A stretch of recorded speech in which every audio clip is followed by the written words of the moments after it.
রাত 12টা, চারদিক একেবারে নিস্তব্ধ।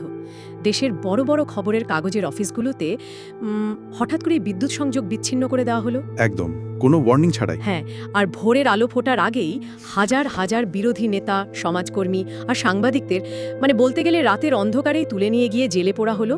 কেউ বুঝতেই পারেনি যে সেই রাতেই স্বাধীন ভারতের ইতিহাসের সবচেয়ে ভয়ানক এক অধ্যায় শুরু হয়েছিল। আর এই ঘটনাগুলো কিন্তু কোনো ডিস্টোপিয়ান উপন্যাসের অংশ নয়, এগুলো একেবারে ঐতিহাসিক দলিল। রাইট। আর আজকে আমরা এই সোর্স মেটেরিয়ালগুলো নিয়ে যে গভীর তদন্তটা করতে চলেছি, সেখানে একটা কথা আগেই পরিষ্কার করে নেওয়া ভালো। এই ডকুমেন্টগুলোতে ডানপন্থী এবং বামপন্থী উভয় মতাদর্শেরই বয়ান আছে। হ্যাঁ, চরম রাজনৈতিক মেরুকরণের তথ্য আছে এখানে। একদমই। কিন্তু আমাদের উদ্দেশ্য এখানে কোনো নির্দিষ্ট রাজনীতিকে সমর্থন করা বা কারো পক্ষ নেওয়া নয়। আমরা একজন ফোরেন্সিক তদন্তকারীর মতো অত্যন্ত নিরপেক্ষভাবে এই ঘটনাগুলোর রাজনৈতিক আর মনস্তাত্ত্বিক ব্যবচ্ছেদ করব। আর জানেন, এই ফরেন্সিক তদন্তটা আজকের দিনে দাঁড়িয়েও ভীষণ প্রাসঙ্গিক। ক্ষমতা এবং সেন্সরশিপের যে মূল মেকানিজম বা মনস্তত্ত্ব, সেটা সময়ের সাথে সাথে কখনো হারিয়ে যায় না, শুধু তার খোলসটা পাল্টায়, তাই না? একদম তাই। সোর্সগুলো ঘাটলে দেখা যায় 1975 সালের সেই বিনা বিচারে আটক বা প্রিভেন্টিভ ডিটেনশনের আইনি কাঠামোর সাথে আধুনিক যুগের ইন্টারনেট শাটডাউন বা ডিজিটাল সেন্সরশিপের অদ্ভুত একটা কৌশলগত মিল রয়েছে। রাইট। ক্ষমতা যখন কোনো একটা নির্দিষ্ট কেন্দ্রে পুঞ্জীভূত হয়, তখন সাংবিধানিক প্রতিষ্ঠানগুলো ঠিক কতটা তাসের দেশের মতো ভেঙে পড়তে পারে, এটা তার একটা জ্বলন্ত প্রমাণ। হ্যাঁ, তবে একটা আস্ত গণতান্ত্রিক দেশের সিস্টেমকে তো আর জাদুর মতো এক রাতে হাইজ্যাক করা যায় না। এর পেছনে নিশ্চয়ই একটা দীর্ঘ সাইকোলজিক্যাল গেম বা মনস্তাত্ত্বিক খেলা চলছিল। সেটাই। একটা রাতের মধ্যে তো এত বড় সিদ্ধান্ত নেওয়া সম্ভব নয়। সোর্সগুলো থেকে দেখতে পাচ্ছি পরিস্থিতিটা 1971 সালের পর থেকে সম্পূর্ণ বদলে যেতে শুরু করে। ঠিক 1971 যুদ্ধের পর। হ্যাঁ, প্রধানমন্ত্রী ইন্দিরা গান্ধী তখন জনপ্রিয়তার এক অভাবনীয় চূড়ায়।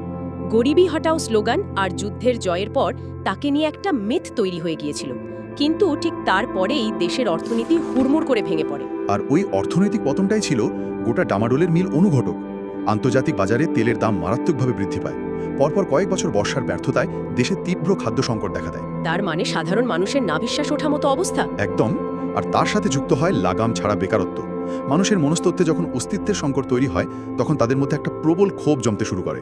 আর এই ক্ষোভের প্রথম বড় বিস্ফোরণ ঘটে গুজরাটে ওই 77 সালের শেষের দিকে, রাইট? হ্যাঁ, এলডি ইঞ্জিনিয়ারিং কলেজের ছাত্ররা তাদের হোস্টেলের মেসের ফি সামান্য বৃদ্ধির প্রতিবাদে একটা সাধারণ আন্দোলন শুরু করেছিল। কিন্তু ভাবুন, সেই ছোট স্ফুলিঙ্গটা গোটা রাজ্যে ছড়িয়ে পড়ে নবনির্মাণ আন্দোলনের রূপ নেয়। বাপরে, একটা মেসের ফি বৃদ্ধি থেকে এত বড় আন্দোলন! হ্যাঁ, পরিস্থিতি এমন জায়গায় পৌঁছায় যে কেন্দ্রকে বাধ্য হয়ে সেখানকার রাজ্য সরকার ভেঙে দিয়ে রাষ্ট্রপতি শাসন জারি করতে হয়। এর হলো মানুষের ভেতরে ক্ষোভের বারুদ আগে থেকেই জমা ছিল, শুধু একটা দেশলাই কাঠির অপেক্ষা ছিল আর কি। এরপর তো 1974 সালে জর্জ ফার্নান্ডেসের নেতৃত্বে গোটা দেশের রেলওয়ে ধর্মঘট হয়, যেটা ভারতের অর্থনীতিকে আক্ষরিক অর্থেই পঙ্গু করে দেয়। হ্যাঁ, ট্রেন না চললে তো দেশ স্তব্ধ হয়ে যাবেই। আর ঠিক এই চরম অস্থিরতার আগুনে ঘৃতাহুতি দেন বর্ষিয়ান সমাজতান্ত্রিক নেতা জয়প্রকাশ নারায়ণ, যাকে সবাই জেপি নামে চিনত। গুজরাটের পর বিহারে শুরু হওয়া ছাত্র আন্দোলনে তিনি ডাক দিলেন সম্পূর্ণ ক্রান্তি বা টোটাল রেভলিউশন। আচ্ছা। তার এই আন্দোলনের সবচেয়ে তাৎপর্যপূর্ণ দিকটা ছিল সিস্টেমের সরাসরি বিরোধিতা।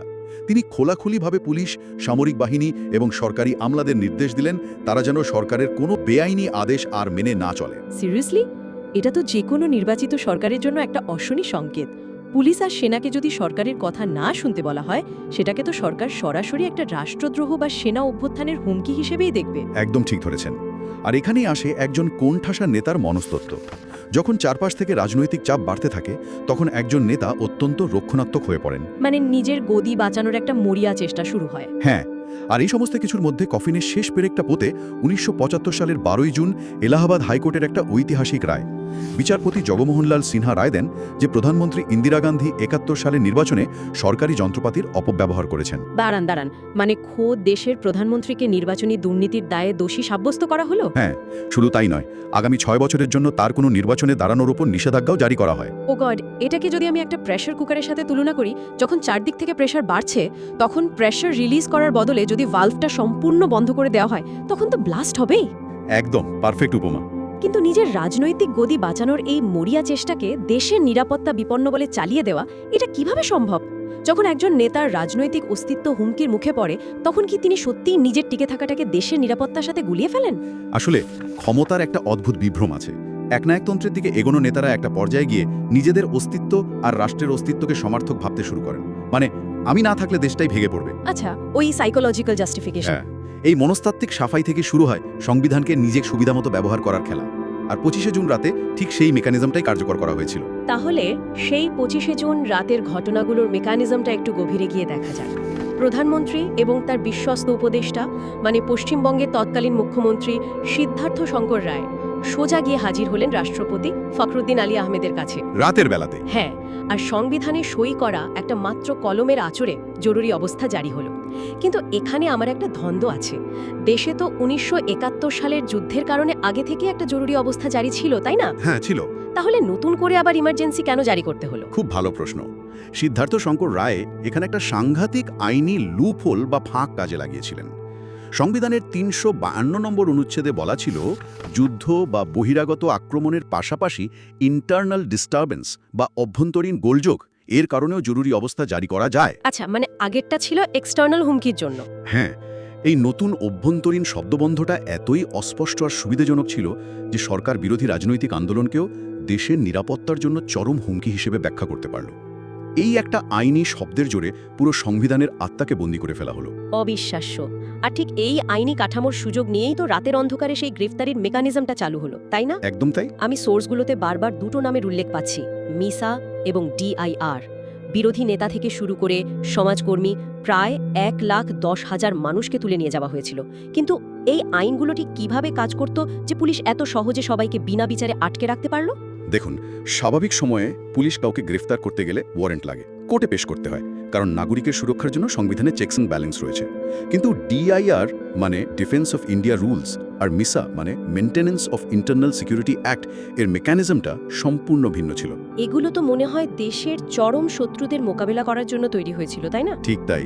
ইমার্জেন্সির সময় এই আইনগুলোর অপপ্রয়োগ করে পুলিশের হাতে এমন অসীম ক্ষমতা দেওয়া হলো যে তারা স্রেফ সন্দেহের বশে যে কাউকে বিনা বিচারে অনির্দিষ্টকালের জন্য জেলে আটকে রাখতে পারত।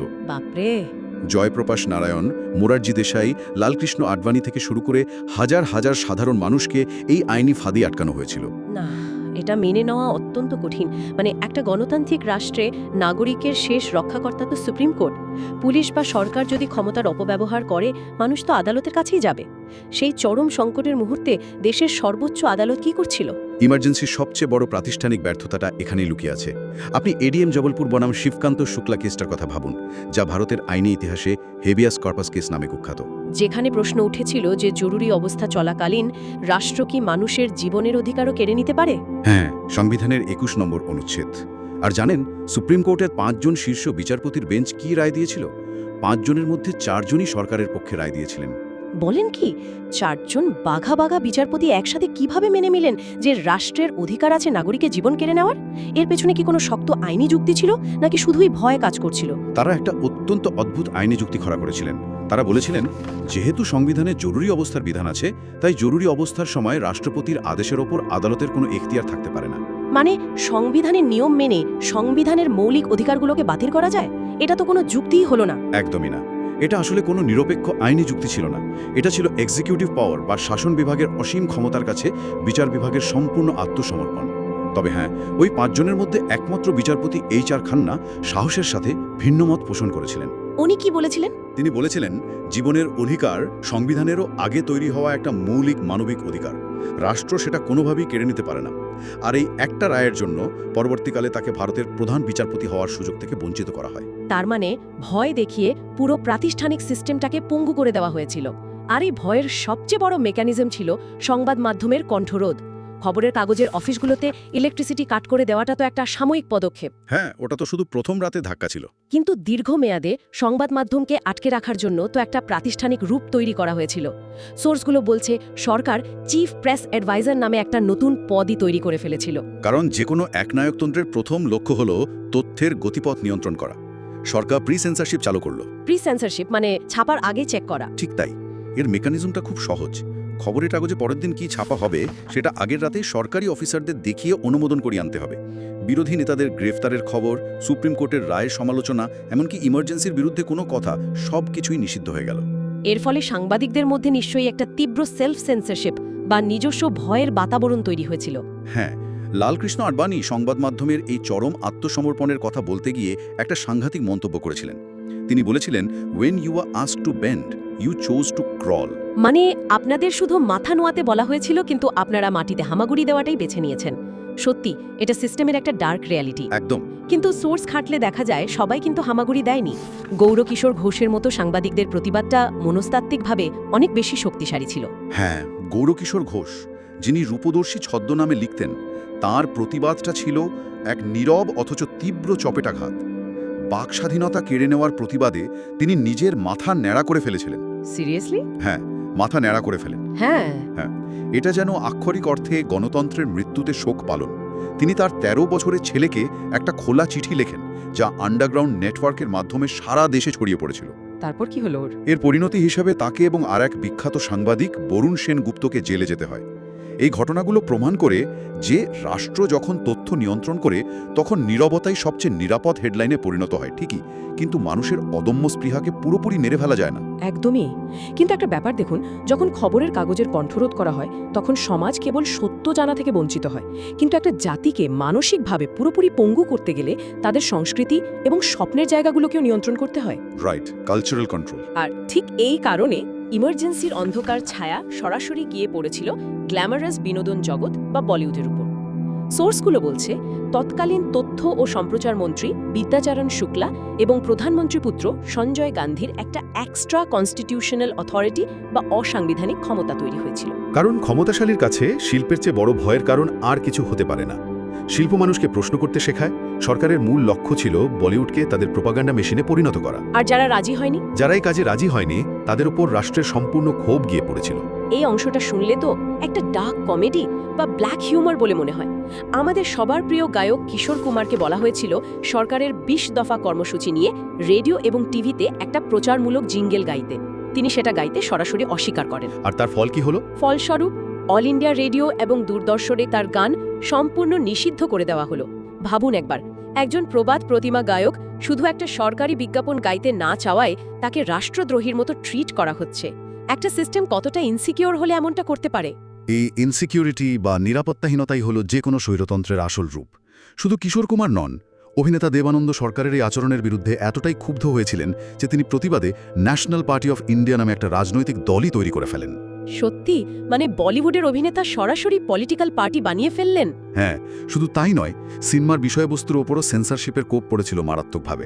গুলজারের আঁধি সিনেমাটা ব্যান করে দেওয়া হলো, কারণ সুচিত্রা সেনের চরিত্রের সাথে নাকি ইন্দিরা গান্ধীর অদ্ভুত মিল ছিল, আর চরিত্রটাকে খুব একটা ইতিবাচকভাবে দেখানো হয়নি। আচ্ছা, আর অমৃত নাহাটার কিস্সা কুরসিকা ছবির সাথে যা হয়েছিল সেটা তো রীতিমতো মাফিয়াদের কাজকারবার মনে হয়। সোর্স বলছে ওই ছবিটা ছিল একটা পলিটিক্যাল স্যাটায়ার বা রাজনৈতিক ব্যঙ্গচিত্র। সেখানে সঞ্জয় গান্ধী এবং তার গাড়ি তৈরির কারখানাকে সরাসরি ব্যঙ্গ করা হয়েছিল। হ্যাঁ, আর ছবিটা সেন্সর বোর্ডে জমা পড়ার পর কি হলো জানেন? সঞ্জয় গান্ধী এবং তার অনুগামীরা ছবিটার সমস্ত মাস্টার প্রিন্ট এবং নেগেটিভ বাজেয়াপ্ত করে গুরগাঁওয়ের মারুতি ফ্যাক্টরিতে নিয়ে গিয়ে রীতিমতো আগুনে পুড়িয়ে ছাই করে দেয়। একটা রাষ্ট্র কতটা অসহিষ্ণু হলে সিনেমার রিল কারখানায় নিয়ে গিয়ে পোড়ায়? সিনেমা রিল পোড়ানোটা একটা প্রতীকী ঘটনা।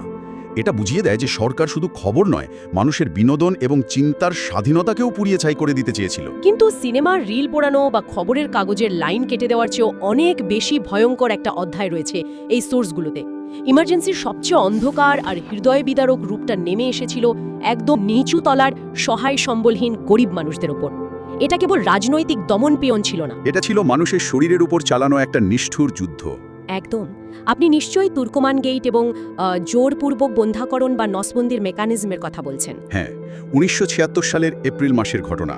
দিল্লি সৌন্দর্যায়নের নামে সঞ্জয় গান্ধী এবং ডিডিএর নির্দেশে ঐতিহাসিক তুর্কমান গেট এলাকার হাজার হাজার গরিব বস্তিবাসীর ওপর বুলডোজার চালানো হলো। তাদের তো বলা হয়েছিল যমুনার ওপারে কোনো এক বিরান জমিতে চলে যেতে, তাই না? হ্যাঁ, এটা ছিল সরাসরি গরিবদের অস্তিত্ব মুছে ফেলার একটা চেষ্টা। ওই এলাকার মানুষেরা বংশ পরম্পরায় সেখানে বাস করত। হঠাৎ করে উচ্ছেদের নোটিশ পেয়ে তারা প্রতিবাদ করলে পুলিশ নির্বিচারে গুলি চালায়। ও গড, কতজন মারা গিয়েছিল? সোর্সগুলো ঘাটলে দেখা যায় মৃতের সংখ্যা নিয়ে বিস্তর বিতর্ক আছে। সরকারি হিসাবে ৬ বা ৮ জন বলা হলেও স্বাধীন গবেষকদের মতে অন্তত ১৫০ জনের বেশি মানুষ সেই দাঙ্গায় এবং পুলিশি এনকাউন্টারে মারা গিয়েছিলেন। প্রায় ৭০,০০০ মানুষকে সেদিন উচ্ছেদ করা হয়েছিল স্রেফ শহরটাকে উচ্চবিত্তদের চোখে সুন্দর দেখানোর জন্য। কম্পালসারি স্টেরিলাইজেশন বা জোরপূর্বক বন্ধ্যাকরণ কর্মসূচি। জানেন, 2 বছরে 1,07,00,000 মানুষের বন্ধ্যাকরণ করা হয়েছিল। সংখ্যাটা শুনলেই তো গায়ে কাটা দেয়। কিন্তু এটা করা হয়েছিল কিভাবে? পুলিশ কি ঘরে ঘরে গিয়ে সাধারণ মানুষকে ধরে আনছিল? ঠিক এখানেই আসে আমলাতন্ত্র বা বিউরোক্রেসিকে ব্যবহার করার সবচেয়ে ভয়ঙ্কর মেকানিজমটা। সরকার সরাসরি পুলিশ দিয়ে লোক ধরেনি, বরং একটা সিস্টেম তৈরি করেছিল যেখানে সাধারণ মানুষই একে অপরের শোষক হয়ে ওঠে। মানে মানুষ মানুষকে ধরে আনছিল? হ্যাঁ, স্কুল শিক্ষক, রেলওয়ের ক্লার্ক এবং হাসপাতালের কর্মীদের স্টেরিলাইজেশন কোটা ধরিয়ে দেওয়া হয়েছিল। তাদের বলা হয়েছিল নির্দিষ্ট সংখ্যক মানুষকে বন্ধ্যাকরণ ক্যাম্পে না আনতে পারলে তাদের বেতন কেটে নেওয়া হবে বা প্রমোশন আটকে দেওয়া হবে। অবিশ্বাস্য! নিজের চাকরি বাঁচাতে মানুষ অন্য মানুষের ক্ষতি করছিল। একদম। নিজের চাকরি আর অস্তিত্ব বাঁচাতে সাধারণ মানুষ বাধ্য হয়েছিল তাদের প্রতিবেশীদের, কখনো বা রিকশাওয়ালা বা দিনমজুরদের ভুল বুঝিয়ে বা জোর করে ক্যাম্পে ধরে আনতে। সোর্সগুলো ঘাটলে আরও দেখা যায় সাধারণ মানুষকে বাধ্য করার জন্য রেশন দোকান থেকে খাবার দেওয়া বন্ধ করা হয়েছিল, হাসপাতালে চিকিৎসা দেওয়া হচ্ছিল না যতক্ষণ না তারা বন্ধ্যাকরণের সার্টিফিকেট দেখাচ্ছে। একটা ওয়েলফেয়ার স্টেট কিভাবে নিজের নাগরিকদের সাথে এমন অমানুষিক আচরণ করতে পারে? এর পেছনে তো ফোর্ড ফাউন্ডেশন বা বিশ্বব্যাংকের মতো আন্তর্জাতিক সংস্থাগুলোর একটা চাপ ছিল বলে জানা যায়। একে বলা হয় ম্যালথোজিয়ান ফিয়ার। এই ম্যালথোজিয়ান ফিয়ারটা আসলে কি? বিশ্ব এলিটদের মধ্যে একটা গভীর ভয় ছিল যে তৃতীয় বিশ্বের এই বিপুল দরিদ্র জনসংখ্যা একদিন পৃথিবীর সব সম্পদ শেষ করে ফেলবে। তারা জনসংখ্যা কমানোর জন্য ভারতকে ক্রমাগত চাপ দিচ্ছিল, আর সঞ্জয় গান্ধীর মতো একজন ক্ষমতাবান নেতা সেই বৈশ্বিক এজেন্ডাটাকে নিজের ক্ষমতা প্রদর্শনের হাতিয়ার হিসেবে ব্যবহার করেছিলেন। মানে দরিদ্র মানুষকে এখানে মানুষ হিসাবে দেখাই হয়নি? না, তাদের দেখা হয়েছিল নিছক কিছু উপদ্রব বা পরিসংখ্যান হিসেবে। এই দীর্ঘ 21 মাসের বিভীষিকাময় অন্ধকারের পর অবশেষে ভোরের আলো ফুটল 1977 সালে। ইন্দিরা গান্ধী হয়তো ভেবেছিলেন সেন্সরশিপের কারণে দেশের মানুষ সব ভুলে গেছে, বা এই ভয়কে তারা মেনে নিয়েছে। তিনি একটা মস্ত বড় রাজনৈতিক ভুল হিসেব করে বসলেন। হ্যাঁ, পুনরায় নির্বাচনের ডাক দিলেন। আর তার ফল কি হলো? ভারতের সাধারণ মানুষ, বিশেষ করে উত্তর ভারতের গ্রামের মানুষরা, যারা সেই বন্ধ্যাকরণের কোটার চরম শিকার হয়েছিল, তারা ব্যালট বাক্সে তাদের মোক্ষম জবাবটা দিল। ইন্দিরা গান্ধী এবং কংগ্রেস শোচনীয়ভাবে পরাজিত হলো। জনতা পার্টি ক্ষমতা এলো। একদম। পরবর্তীকালে শাহ কমিশন গঠিত হলো, আর একে একে বেরিয়ে আসতে শুরু করলো ইমার্জেন্সির সেই হিমশীতল করা পরিসংখ্যান এবং প্রাতিষ্ঠানিক ধ্বংসের দলিলগুলো। এই গোটা 21 মাসের ঘটনা প্রবাহকে যদি আমরা একটা ফ্রেমে বাঁধার চেষ্টা করি, তাহলে এই অভিজ্ঞতা আমাদের মনস্তত্ত্বে কি ছাপ রেখে যায়? ইমার্জেন্সিকে একটা সিভিলাইজেশনাল পজ বা সভ্যতার বিরতি বলা যেতে পারে। এই সময়টা আমাদের একটা অত্যন্ত বিপজ্জনক ব্লুপ্রিন্ট বা নকশা দিয়ে গেছে। বিপজ্জনক নকশা? হ্যাঁ, এই ইতিহাস প্রমাণ করে যে সম্পূর্ণ আইনি এবং সাংবিধানিক কাঠামোর ভেতর দিয়েও কিভাবে একটা গণতন্ত্রকে ভেতর থেকে ধ্বংস করে ফেলা যায় যদি প্রতিষ্ঠানগুলো তাদের স্বাধীনতা বিসর্জন দেয়। একদমই তাই। 1977 সালে জরুরি অবস্থা হয়তো কাগজে কলমে উঠে গিয়েছিল, কিন্তু ওই 21 মাসের মেকানিজম আজও আমাদের একটা নিঃশব্দ সতর্কবার্তা দিয়ে যায়। রাইট। একটা গণতান্ত্রিক দেশ মানে শুধু 5 বছর অন্তর ভোট দেওয়া বা কিছু নিয়মকানুন মেনে চলা নয়। তার আসল আত্মা লুকিয়ে থাকে প্রশ্ন করার অধিকারে, ভিন্নমত পোষণ করার সাহসে। যখন কোনো সিস্টেম ধীরে ধীরে সেই প্রশ্ন করার অধিকার, ভিন্নমত পোষণ করার জায়গাগুলোকে নানা অজুহাতে মুছে ফেলার চেষ্টা করে, তখন আমাদের বুঝতে হবে যে ইতিহাস হয়তো আবারও নিঃশব্দে ফিরে আসছে। বিষয়টা সত্যি গভীরভাবে ভেবে দেখার মতো। শ্রোতাদের জন্য আজ একটা ভাবনার বিষয় রেখে যাচ্ছি। আইনের বইয়ে লেখা অধিকারগুলো কি সত্যিই চিরকাল সুরক্ষিত, নাকি তা পুরোপুরি নির্ভর করে ক্ষমতায় বসে থাকা মানুষদের মানসিকতা এবং নাগরিকদের সজাগ দৃষ্টির ওপর? যখন সিস্টেমের রক্ষকরাই ভয় নীরব হয়ে যায়, যখন আদালত বা গণমাধ্যম আপোষ করে ফেলে, তখন সাধারণ মানুষের শেষ আশ্রয় কোথায়? ভাববেন। আমাদের এই বিশ্লেষণের এখানেই সমাপ্তি, তবে আপনাদের নিজস্ব অনুসন্ধান আর প্রশ্ন করা যেন কখনো না থামে।